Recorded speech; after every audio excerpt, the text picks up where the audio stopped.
अमुक कर्मण मम कल्याण भवन्तः ब्रुवन्तः अस्तु कल्याणम् अस्तु कल्याणम् अस्तु कल्याणम् विश्रांतो रिद्धि सिद्धि का इस पूजन के माध्यम से हमारे घर में रिद्धि सिद्धि की सदैव कृपा बनी रहे, धन की वृद्धि होती रहे ना।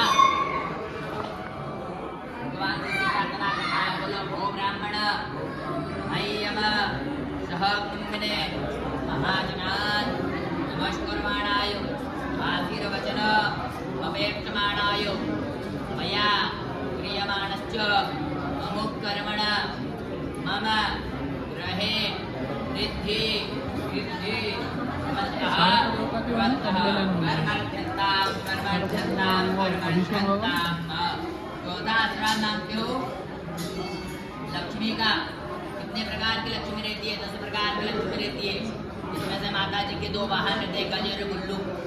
दोनों में से कौन सी चाहिए आपको, गज वाली गुल्लू वाली? कौन सी वाली लक्ष्मी चाहिए? ये थोड़ी देंगे आपको, चाहिए वो बताओ ना। आप बताओ ना। ये थोड़ी बता रहे। गज अर्थात हाथी और उल्लू, कौन सी वाली लक्ष्मी लोगे इनमें से? हाथी वाली लोगे कि उल्लू वाली लोगे? आप बता दो, मतलब भी बताएंगे।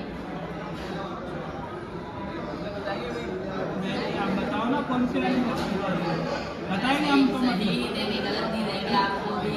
अगर आप बताओ सही आंटी जी ने बताया, सुना?